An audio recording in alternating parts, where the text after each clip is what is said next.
안녕하세요. 반갑습니다. 오늘도 하나님 말씀으로 하루를 시작하는 모닝빵에 오신 여러분들 주님의 이름으로 환영하고 축복합니다.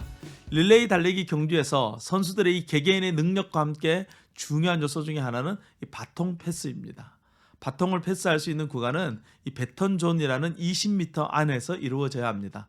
만약 이 구간을 벗어나거나 또 바통 패스가 제대로 이루어지지 않으면 이 실격 처리될 수 있기 때문에 선수들은 이 바통 패스를 매우 중요하게 생각합니다.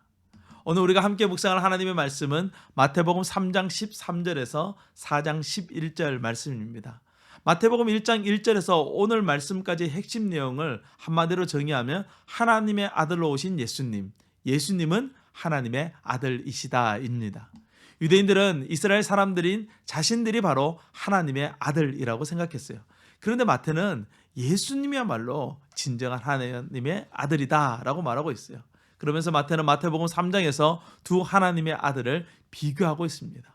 첫 번째 하나님의 아들인 이스라엘 사람들은 실패한 아들이라는 거예요.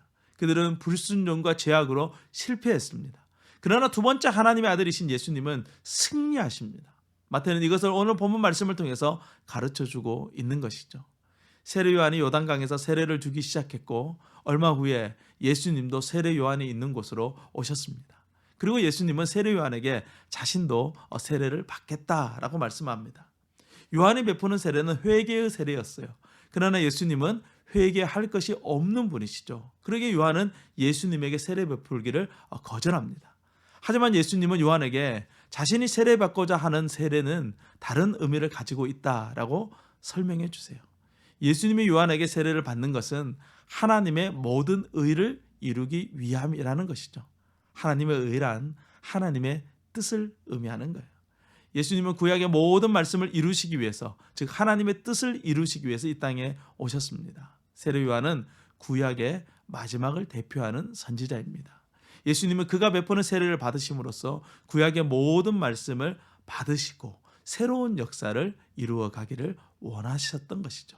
마치 구약의 마지막 주자인 세례 요한에게 그가 들고 있는 바통을 예수님에게 넘겨주는 것이 바로 예수님께서 받으시는 세례라는 것입니다.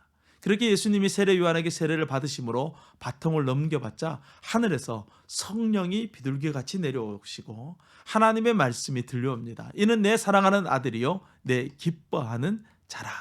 하나님께서 예수님을 축복하고 계신 것이죠. 그리고 그 바통을 받은 예수님은 곧장 광야로 가셔서 40일 동안 금식하시고 마귀에게 시험을 당하십니다.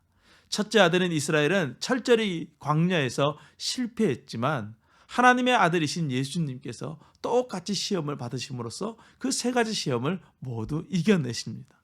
이를 통해서 예수님으로 말미암아 주어질 새로운 시대는 과거와 같이 실패의 시대가 아니라 승리의 새로운 시대라는 것을 선언하시는 것이죠.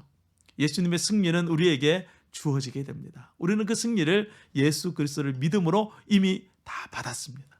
그러나 그럼에도 불구하고 여전히 실패한 아들처럼 살아가고 있는 수많은 그리스도인들이 있다는 것은 너무나도 안타까운 것이죠. 그러한 삶은 예수 그리스도의 승리를 부끄럽게 하는 행동이에요. 사랑하는 성도 여러분, 우리는 이미 승리했습니다. 그리고 그 승리가 우리의 삶 속에 있고 우리는 그 승리를 누리고 있습니다. 오늘도 그 주님의 승리가 저와 여러분의 승리가 될 수 있기를 간절히 소망합니다. 우리 오늘 하루 선포하며 시작합시다. 오늘도 주님과 함께 승리하세요. 샬롬.